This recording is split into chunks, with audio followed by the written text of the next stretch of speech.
My name is Kevin Quinn. I'm a retired deputy chief with the Union Fire District in South Kingstown, Rhode Island, and I represent the National Volunteer Fire Council. The core is always the need to help others, to help your neighbor. It is as simple as that. 65% of all firefighters are volunteers, but many of the citizens don't even realize that it's a volunteer fire department.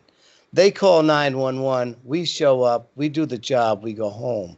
They have no idea that we're not paid for that. So we need to do a better job at educating the public that we are a volunteer fire department and we do need your service. And this particular standard opens up a lot of doors that allows us to educate, bring awareness in different means and ways. But in order for a department to be successful today, they have to change the way they've done things in the past. The fire department, the volunteer fire department, was always the hub of the community. Everybody knew it was a volunteer fire department. It was pretty small in terms of the department and the community. But now things have changed. In particular, the volunteer fire service is facing challenging times with recruitment, as is the career service. So you have to become a marketer of your volunteer fire department. A fire chief never thought 20, 30 years ago that they'd have to market the fire department because they had people coming generation after generation. The grandfather was a firefighter, the father was a firefighter, the son is a volunteer firefighter, and the kids are interested in the fire prevention stuff. Things have changed. There's a lot more competition with families, sports, events, connections. So we have to market. And so a good department has to be able to utilize social platforms and different types of analytics and things like that make a difference. And individuals do want to volunteer, and they do, under 35, want to volunteer with volunteer fire departments. Today's candidates are a little different.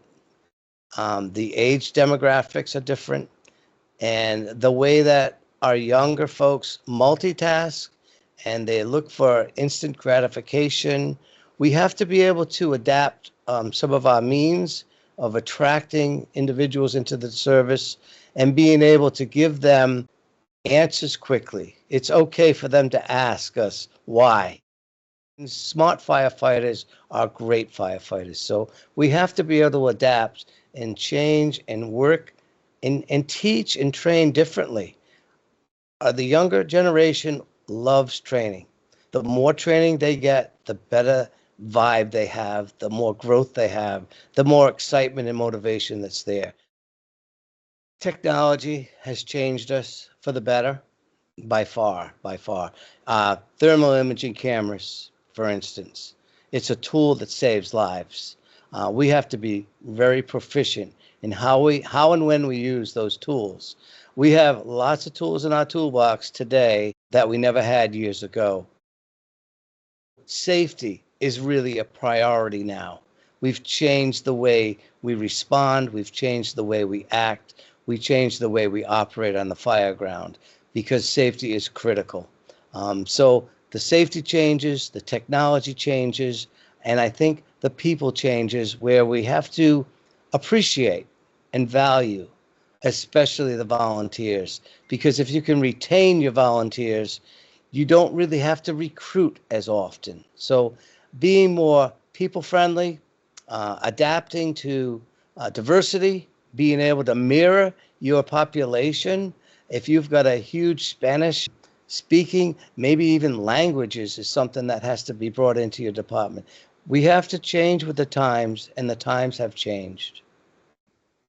When I teach fire instructors, I teach them a lesson I call ripping up the lesson plan, because we have to teach differently today. The audience doesn't want to sit with a PowerPoint. They want action, they want hands-on, they want to be involved with the learning. I think overall volunteer and all firefighters have to be able to, I go by safety, communication and teamwork. If they're doing things safely and watching each other's backs, that's critical, number one. We need to take care of ourselves and then take care of our public, but we have to be safe doing that. There is no I in team, and we need to kind of be able to understand everybody's role, but work cohesively so that we can get the mission done. When it comes to the support personnel, this standard opens up so much for so many, because if you look at Main Street USA, whatever that business is, there's people along that Main Street that own businesses that could help the fire department, the volunteer fire department especially, succeed. We have so many moving parts within the volunteer fire departments and the career departments that help is needed. This standard opens up a wide range of assistance for us, and we can accomplish our mission far better because of this. The volunteer has to feel valued. They have to feel appreciated. Leadership has to take the time to thank them, pat them on the back. That's really all any volunteer firefighter would ever want.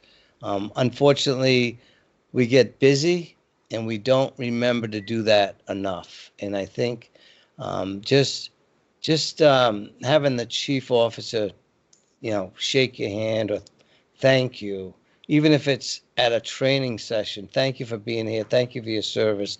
That goes a long way, and we can never lose sight of the importance of being valued.